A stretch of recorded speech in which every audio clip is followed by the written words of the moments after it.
Hello everyone, welcome back to Excel in Education channel. Friends, आज की इस video में हम लोग बात करेंगे मोस्ट डिफ़िकल्ट क्वेश्चन जो आपके आपका फरवरी 2023 में एग्ज़ाम हुआ था। उसमें अब से तो पैटर्न चेंज हो ही गया है। 2022, 2023 वगैरह में जो क्वेश्चन आपके आ रहे हैं वो उनका जो है लेवल बहुत डिफ़िकल्टी लेवल हाई है। तो उन्हीं क्वेश्चंस को मैंने यहाँ पर लिया है और जिससे आपको समझ में आए कि कॉन्सेप्ट किस तरह से हमें बिल्डअप करना है। ठीक है, तो आज की ये वीडियो आपके लिए इंपॉर्टेंट होगी क्योंकि जो लोग नए एस्पिरेंट्स हैं या जो दोबारा देंगे एग्ज़ाम, कुछ उनका प्रयास में कुछ कमी रह गई थी, नहीं मान लीजिए ये अटेम्प्ट होता है तो अगर आपको फिर से देना पड़ता है तो कोई बात नहीं है, उसमें ऐसी कोई प्रॉब्लम नहीं है। आप फिर से तैयारी कीजिए और दिसंबर 2023 वाला अटेम्प्ट जरूर क्लियर करिए। ठीक है, क्योंकि उसके बाद जो आपको नेक्स्ट अटेम्प्ट मिलेगा वो जून 2024 में ही मिलेगा।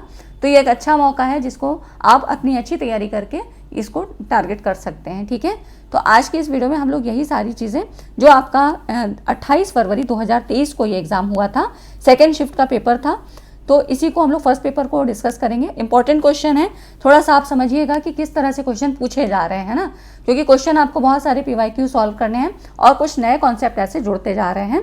तो आज की इसमें जो है हम लोग यही सारे डिस्कस करेंगे। और चैनल पे आप पहली बार हैं तो सब्सक्राइब कर लीजिएगा, टेलीग्राम चैनल को भी ज्वाइन करें क्योंकि इन सारे जो भी आपकी PDF वगैरह तैयार हो जाती है वो मैं वहाँ पर आपको प्रोवाइड कर दूँगी। ठीक है, तो चलिए स्टार्ट करते हैं। और मैं फर्स्ट पेपर और सेकंड पेपर एजुकेशन भी अब स्टार्ट करूँगी, तो आप लोग जो भी एजुकेशन वाले हैं जो फर्स्ट पेपर पढ़ना चाहते हैं वो यहाँ पर ज्वाइन हो सकते हैं, टेलीग्राम चैनल को भी ज्वाइन करें।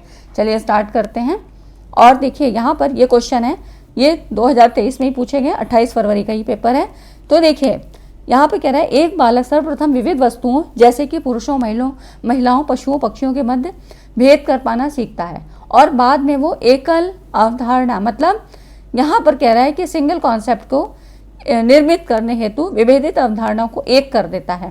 पहले तो देखिए ये क्या कह रहा है, क्वेश्चन समझिए कि ये कह रहा है कि पहले वो डिफरेंट ऑब्जेक्ट्स को देखता है और उनमें अंतर करना, डिफ्रेंशिएट करना सीखता है। ठीक है, किसी तरह से समझा होगा उसने कि ये 4 पैर का जानवर है, ये पशु है, ये पक्षी है, उड़ता है ना। इस तरह से उसने विभेद करके सीखा और बाद में उन सबको एक करते हुए विभिन्न अवधारणाओं को एक कर देता है। ठीक है, अब इस प्रोसेस को क्या कहते हैं, तो इसको हम जनरलाइजेशन का प्रोसेस कहते हैं। ठीक है, और ये जो क्वेश्चन है आपका, इस तरह का जो कॉन्सेप्ट वगैरह था ना, वो बंडूरा के सामाजिक अधिगम सिद्धांत में ये सारी चीज़ें हैं जिसमें आपको कई तरह की चीज़ें यहाँ पे पढ़नी पड़ती हैं।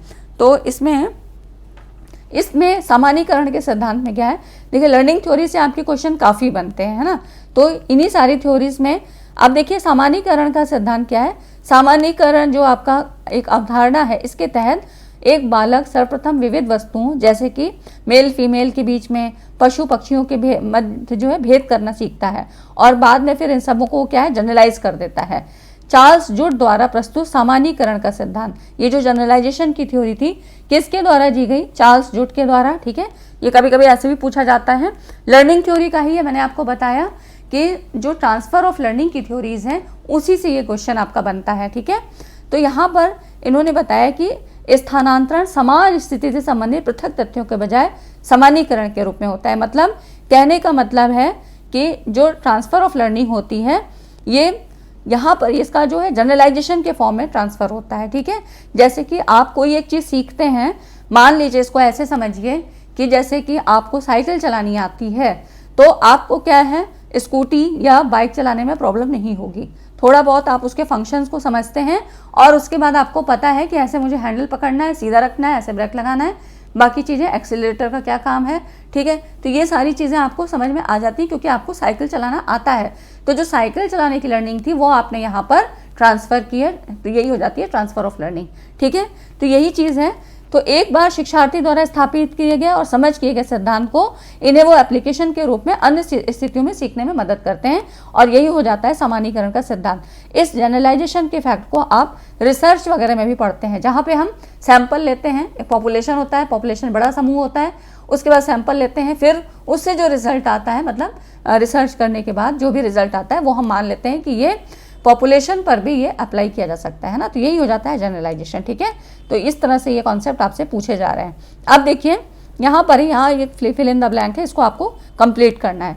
किसी व्यक्ति अथवा समूह की कलाकृतियाँ संसाधन और उपलब्धियों का डिजिटीय कलेक्शन है व्यक्तिगत ऑनलाइन स्थानांतरण निर्मित करते हैं। मतलब ये कह रहा है कि यहाँ पर is a digitize collection of artifact and accomplishments of resources. मतलब यहाँ पर कह रहा है कि ऑनलाइन स्थानांतरण निर्मित करते हैं, मतलब जो person online spaces called as digital learning platform, तो डिजिटल अधिगम प्लेटफॉर्म कहलाते हैं। कौन सी ऐसी, ये यहाँ पर ये पूछ रहा है कौन सी ऐसी डिवाइसेस हैं जिनको हम ये कह सकते हैं कि डिजिटल लर्निंग प्लेटफॉर्म, ठीक है, जहाँ पर कि ये सारी चीज़ें आपकी इकट्ठी रहती हैं। Forms part of person online spaces, है ना, जहाँ पे कि कलाकृतियाँ, संसाधन और उपलब्धियों का जो भी आपके अचीवमेंट्स होते हैं वो जहाँ पर भी रखे जाते हैं, तो इसको हम ई पोर्टफोलियो कहते हैं, ठीक है। ई पोर्टफोलियो में यहाँ डिजिटाइज फॉर्म में ये आपकी चीज़ें यहाँ पे रहती हैं, यहाँ डिजिटल कलेक्शन होता है। ई पोर्टफोलियो क्या है, इलेक्ट्रॉनिक रूप में यहाँ पे काम करता है, जो समय के साथ सीखने को प्रदर्शित करता है। तो यहाँ पे क्या क्या चीज़ें होती हैं, विभिन्न स्वरूपों की फाइलें हो सकती हैं, पाठ्यक्रम और अध्ययन के कार्यक्रम से संबंधित जो है जो भी एविडेंस होते हैं आपके, जो भी आपके जो है मतलब फाइलें होती हैं, या लेखन नमूने जिनको कि हम ये कह सकते हैं कि जो भी डिज़ाइनें हैं, ठीक है, जो भी चीज़ें रखी जाती हैं, प्रोजेक्ट हो सकते हैं और आपकी जो भी एवेल्युएशन के लिए जो भी चीज़ें हैं, या आपका कोई भी ऐसा डॉक्यूमेंट्स है, वो सारी चीज़ें यहाँ पर हम रख सकते हैं, ठीक है। तो ई पोर्टफोलियो ये होता है। और देखिए इन सब के बारे में आपको डिटेल में भी पढ़ाया जाएगा, लेकिन अभी आप पहले स्ट्रक्चर देखिए कि किस तरह से क्वेश्चन बन रहे हैं। निम्नलिखित में से कौन सा जो क्यूरिकुलम डेवलपमेंट मॉडल है ये गैर तकनीकी मॉडल के अंतर्गत आता है। गैर तकनीकी, गैर वैज्ञानिक, है ना, कह रहे हैं नॉन टेक्निकल और नॉन साइंटिफिक मॉडल। तो ये कौन सा होता है, ये आपका होता है ओपन क्लासरूम मॉडल, है ना। ये सारे जो है ना ये आपके टीचिंग मॉडल्स ही हैं, ये आपके टेक्निकल और साइंटिफिक, टेक्निकल और साइंटिफिक होते हैं। ओपन क्लासरूम मॉडल आपका क्या है, नॉन टेक्निकल नॉन साइंटिफिक है। तो ओपन क्लासरूम मॉडल एक क्या है, लर्नर सेंटर्ड अप्रोच को काम करता है, जो सीखने के माहौल में इनफॉर्मल शिक्षण तकनीकों को नियोजित करता है। छात्र केंद्रित शिक्षा योजनाओं में योजना और कार्यान्वयन और एवेल्युएशन प्रक्रिया में छात्र शामिल होते हैं। मतलब क्योंकि लर्नर सेंटर अप्रोच है, तो यहाँ पर जो स्टूडेंट हैं उनकी भी जो है प्रेजेंट यहाँ पर मायने रखती है। इन निर्णयों में शिक्षार्थियों को शामिल करने से उन पर भी रिस्पॉन्सिबिलिटी आती है। इन सारी चीज़ों में जो कि प्लानिंग होती है, इम्प्लीमेंटेशन होता है या इवेल्युएशन होता है, तो यहाँ पर जो लर्नर्स होते हैं उनकी भी पार्टिसिपेशन होता है, और जिससे कि ये रिस्पॉन्सिबल बनाती है इन चीज़ों को, तो छात्रों की भागीदारी को बढ़ावा देती है, टीम वर्क यहाँ पर उनके अंदर डेवलप करती है, और फिर डिसिप्लिन को मेंटेन रखती है ना। अगर हम कुछ ऐसे ही छोड़ दिया जाए, कोई जिम्मेदारी नहीं दी जाएगी, तो डिसिप्लिन आपका यहाँ पर भंग होता है, ठीक है। ये सारी चीज़ें अब देखिए, अगर आपको दिख ना रहा हो तो आप इसको जूम कर सकते हैं। यहाँ पर देखिए निम्नलिखित में से कौन से क्षेत्र हैं जिनके यहाँ पर कह रहा है कि प्रौद्योगिकी अभिसरण टेक्नोलॉजिकल कन्वर्जेंस के कारण निहितार्थ होते हैं, ठीक है। टेक्नोलॉजिकल कन्वर्जेंस की बात कर रहा है, तो आपको ये कुछ टर्म्स हैं, जैसे कि टेक्नोलॉजिकल, टेक्नोलॉजी से तो समझ में आ रहा है, तकनीकी की बात हो रही है। कन्वर्जेंस और डाइवर्जेंस की क्या मतलब है, ये सारी चीज़ें, जैसे कि कुछ वर्ड है ना, इनकी मीनिंग को आप समझ के रखिए कि कन्वर्जेंस मतलब क्या होता है, जब एक जगह पे आके चीज़ें कंबाइंड हो जाती हैं, है ना। जैसे कि आपने फिजिक्स में या पहले भी पढ़ा होगा, फिजिक्स में ही ज़्यादातर पढ़ते हैं, है ना, शुरू की क्लासों में पढ़ते हैं कि यहाँ पर जैसे कि नंबर ऑफ पैरेलल रेज आ रही है ना, उसके बाद ये रिफ्लेक्ट होती है, फिर मतलब मिरर से रिफ्लेक्ट होती हैं, और उसके बाद ये क्या होती है, ऐसे आके यहाँ पे कन्वर्जेंट हो जाती है ना। तो यही चीज़ होती है, यहाँ पर आकर ये एक बिंदु पे मिल गई, है ना। ऐसे तो ये बहुत सारी आ रही थी, लेकिन उसके बाद ये सारी कन्वर्ज हो जाती हैं, ठीक है। तो यही हो जाता है कन्वर्जेंट। और डाइवर्जेंस इसका अपोजिट होता है कि जब बहुत सारी चीज़ें एक साथ आ रही हैं और उसके बाद वो एक पॉइंट पे यहाँ पर हो जाती हैं, ठीक है। तो कन्वर्जेंस मतलब हुआ, कन्वर्जेंस और डाइवर्जेंस मतलब ये समझिए कि अपोजिट होते हैं।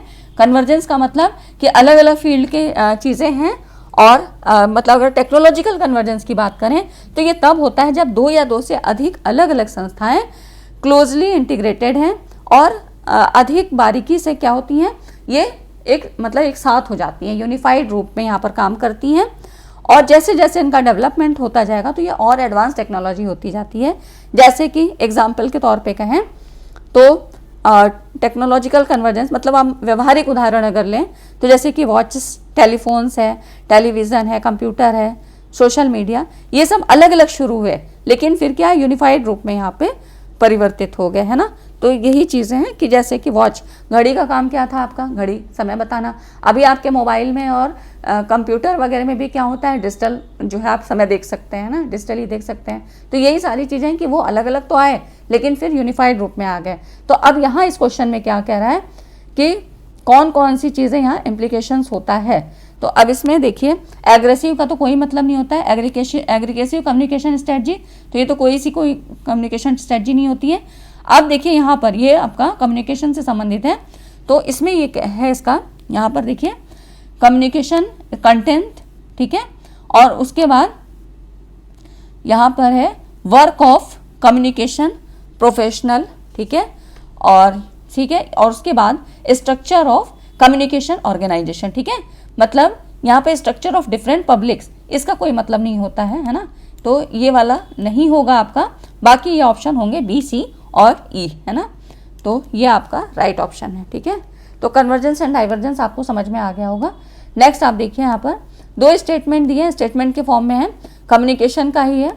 संकेत परक जो है उपागम, सिमियोटिक अप्रोच, संप्रेषण को उत्पादन और अर्थ के विनिमय के रूप में जाना जाता है, मतलब ये कंसीडर करता है communication as production and exchange of meaning. और दूसरा स्टेटमेंट कह रहा है कि जो प्रोसेस है आपका, प्रोसेस जो अप्रोच है, ये कम्युनिकेशन को संदेशों के प्रेषण के रूप में मानता है। तो अब यहाँ पर देखिए, पहला तो सही है आपका, ठीक है। क्यों सही है, क्योंकि यहाँ पर देखिए जो संकेत परक उपागम की अगर हम बात करें, सिमियोटिक आपका अप्रोच जो होता है, इसमें संप्रेषण को ये समझने पर ध्यान केंद्रित करता है कि लोग संकेतों और प्रतीकों के अर्थ को कैसे बनाते हैं और उनको कैसे एक्सप्लेन करते हैं, ठीक है। तो संकेतों का मतलब तो ऐसे ही हो गया, जैसे आपने कल्चरल में पढ़ा होगा ना, हर कल्चर की अपनी जो है विशेषता होती है। तो ये क्या है, कम्युनिकेशन का ही वे होता है कि जो अलग अलग कम्युनिकेशन का मतलब अलग अलग कल्चरल परिवेश में अलग अलग कम्युनिकेशन का तरीका होता है, तो वो संकेतों के माध्यम से ही होता है। और ये कह रहा है ये चीज़ तो सही है, ठीक है, यहाँ पर संदेशों के प्रेषण के रूप में मानता है ना। तो ये ठीक है कि एक्सचेंज ऑफ मीनिंग, सही, बिल्कुल ठीक बात है, अपनी बातों को समझाना। उसके बाद कह रहा है the process approach look at communication as a transmission of message, the process approach look at communication as a transmission of message. तो यहाँ पर ये जो होता है, ये जो प्रोसेस अप्रोच होता है, इस अप्रोच में प्रक्रियाओं के अनुक्रम और अंतःक्रियाओं के समझने और योजना बनाने की बात कही जाती है, ठीक है। तो इसमें ये चीज़ आपकी ठीक नहीं है ना। तो यहाँ पर ये ऑप्शन आपका यहाँ पर दोनों ही सच है कि जो प्रोसेस अप्रोच है ये संप्रेषण को, मतलब जो कम्युनिकेशन को संदेशों के प्रेषण के रूप में मानता है।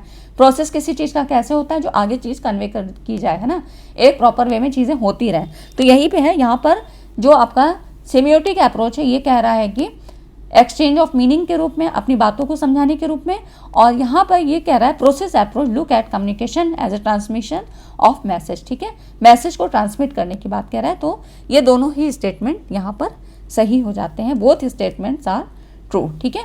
यहाँ पर देखिए दो स्टेटमेंट यहाँ पर भी दिए हैं। जब दो चरों के बीच, पहला स्टेटमेंट कह रहा है जब दो चरों के बीच कोई संबंध प्रतीत होता है तो वो मिथ्या संबंध हो सकता है, मतलब स्पूरियस रिलेशनशिप, ठीक है। और दूसरा है कि दो चरों के बीच संबंध हमेशा प्रत्यक्ष होता है, उनमें किसी चर की कोई गुंजाइश नहीं होती है। तो यहाँ पर देखिए पहला तो सही है, क्योंकि यहाँ पर इसकी बात कह रहा है कि मतलब जो पहला ऑप्शन है ना आपका, मिथ्या संबंध हो सकता है। तो मिथ्या से मतलब होता है, मिथ्या संबंध दो चरों के बीच मैथमेटिकल रिलेशनशिप यहाँ पर दिखाता है, जो कि सांख्यिकीय रूप से एक दूसरे से संबंधित होते हैं, है ना। तो यहाँ पर ये तो बिल्कुल सही है, ये आपका पहला स्टेटमेंट यहाँ पर सही है, ये मिथ्या हो सकता है, सांख्यिकीय रूप से एक दूसरे से संबंधित होते हैं, ये कह रहा है। दूसरा कह रहा है दो चरों के बीच संबंध हमेशा ही प्रत्यक्ष होता है, उसमें किसी चर की कोई गुंजाइश नहीं होती है।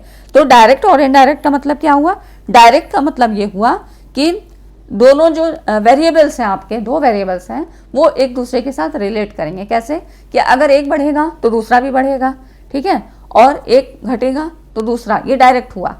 और तो यहाँ पर क्या होता है कि इसमें हमेशा ही प्रत्यक्ष होगा ऐसा ज़रूरी नहीं होता है, कई बार ऐसा होता है, आपने पढ़ा है ना कि कोरिलेशन कैसा होता है, पॉजिटिव, नेगेटिव और फिर जीरो। तो पॉजिटिव में क्या होगा, अगर एक वेरिएबल में डिफरेंस कुछ हो रहा है तो दूसरे में भी ये चीज़ दिखाई देगी, ठीक है। कोई भी वेरिएशन होगा तो वो अगर पहले में किया जा रहा है तो दूसरे में भी होगा। और इसमें क्या होता है, पॉजिटिव, नेगेटिव में क्या होता है कि एक में अगर कोई भी वेरिएशन हो रहा है तो दूसरे में नहीं होगा, उसका अपोजिट होता है। अगर एक बढ़ रहा है तो दूसरा घटेगा, जीरो कोरिलेशन कोई मतलब नहीं होता है। तो इस तरह से फर्स्ट तो आपका सही है और सेकंड इनकरेक्ट है, ठीक है। तो यहाँ पर इसमें ये यहाँ पर देखिए, statement first is correct but statement second is incorrect, है ना। ये दोनों में एक ही सा ऑप्शन दे रखा है, एक ये वाला सी होगा, ठीक है। इसमें यहाँ पर ये थोड़ा रॉन्ग लग रहा है मुझे, ठीक है। तो यहाँ पर देख सकते हैं आप इस तरह से कि इसमें दो चरों के बीच प्रत्यक्ष और अप्रत्यक्ष दोनों होता है और किसी भी इसमें गुंजाइश होती है, ठीक है। इंटरवेनिंग वेरिएबल होता है। प्रत्यक्ष तब होगा जब एक चर की वृद्धि करे और दूसरा भी वृद्धि करे, और अप्रत्यक्ष तब होता है जब एक में वृद्धि और दूसरे में कमी हो। तो पहला तो सही है और दूसरा गलत है, ठीक है। तो first is correct but second is incorrect, यह आपका सी ऑप्शन बता रहा है, ठीक है। यहाँ पर देखिए वेब 3.0 का वो घटक कौन सा है जो चीज़ों को इस प्रकार से वर्णित करता है कि जिससे कंप्यूटर समझ सकता है। What is the component of web 3.0 that describe things in a way that computers can understand. तो अब इसमें देखिए ये आपका कौन सा होता है। तो थोड़ा इसके पहले मैं आपको ये बताऊंगी कि वेब 1.0, वेब 2.0 और 3.0 में क्या फ़र्क है।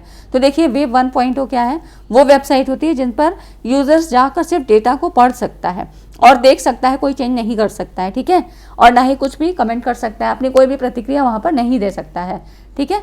तो इस तरह से जैसे कि आप गवर्नमेंट वेबसाइट देखते हैं ना, तो वहाँ पर हम कुछ भी गलत भी होगा तब भी नहीं कह सकते हैं ना। तो ये होता है वेब 1.0। वेब 2.0 क्या है, यहाँ पर टू वे कम्युनिकेशन होता है।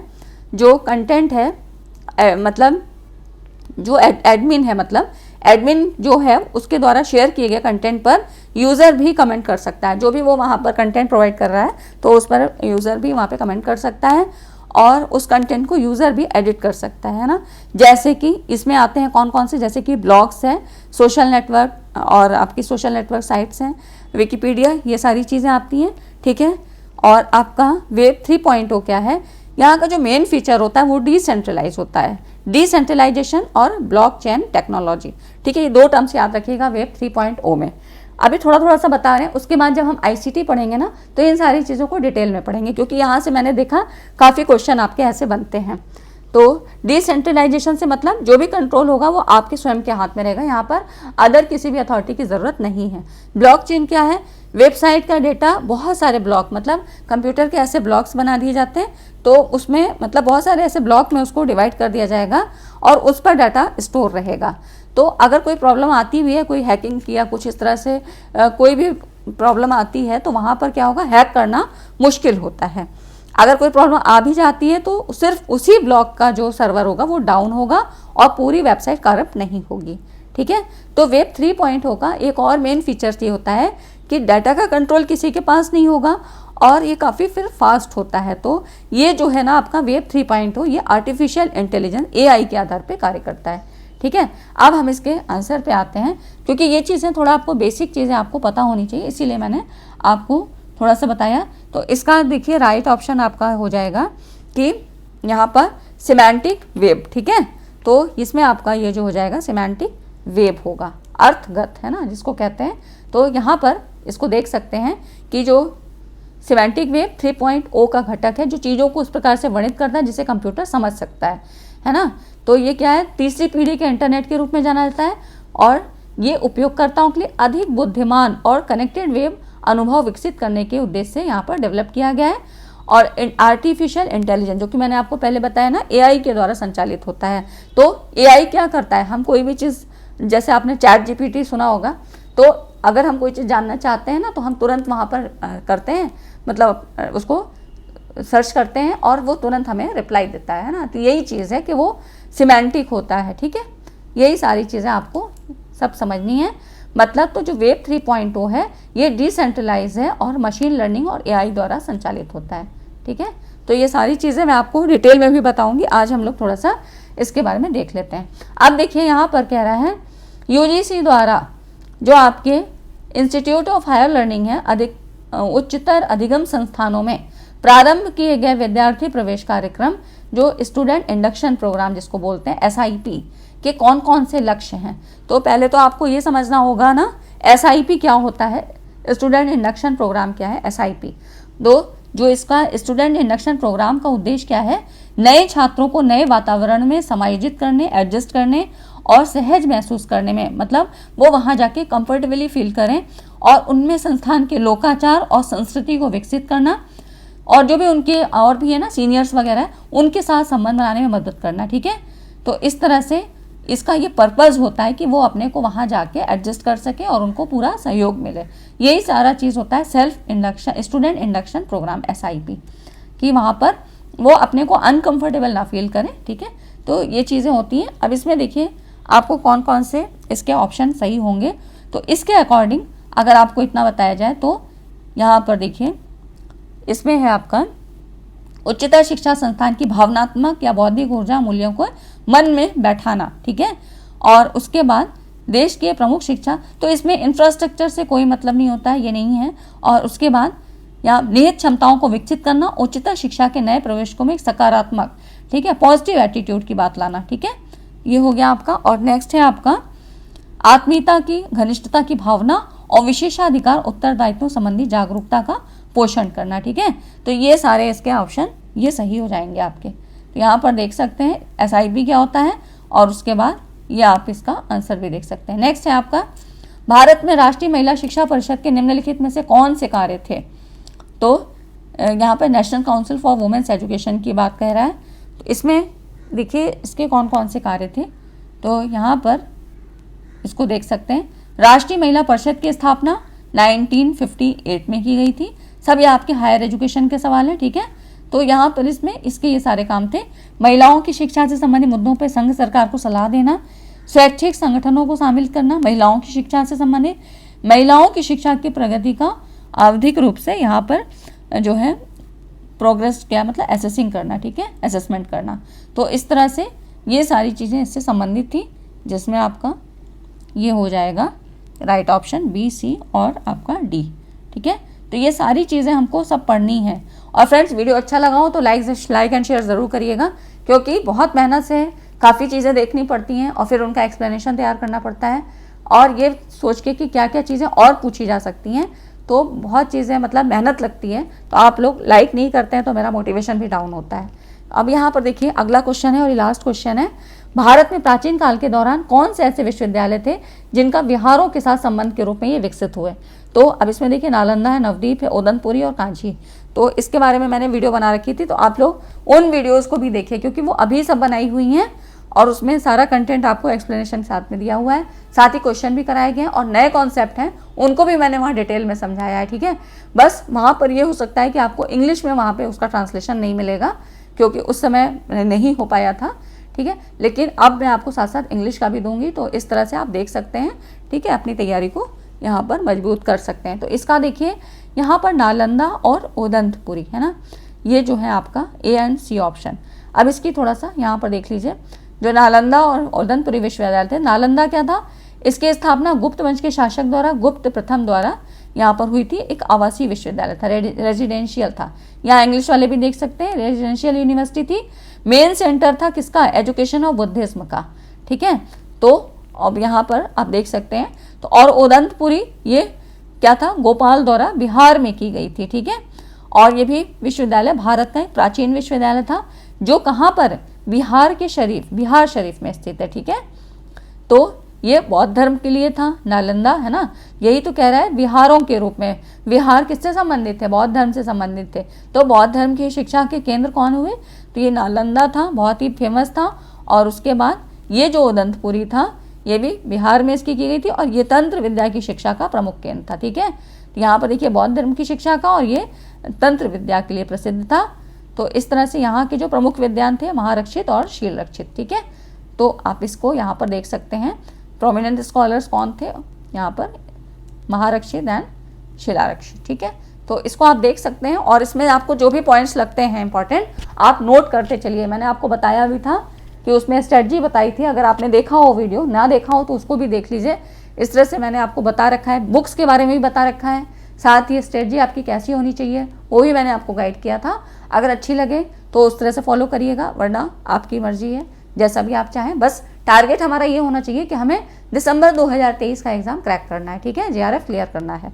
ठीक है फ्रेंड्स, तो आज की वीडियो में बस इतना ही। ऐसे ही अब हम पूरा बेसिक से स्टार्ट कर रहे हैं। टीचिंग एप्टीट्यूड आपका काफ़ी कुछ मैंने करा दिया है, बाकी जो बचा है वो भी करवा दूंगी विद कॉन्सेप्ट के साथ, विद PYQs, और साथ ही साथ अब हम बाकी यूनिट को भी यहाँ पर कवर कर लेंगे। तो आप लोग चैनल को सब्सक्राइब जरूर कर लें। ठीक है फ्रेंड्स, मिलते हैं अगली वीडियो में। Thanks for watching.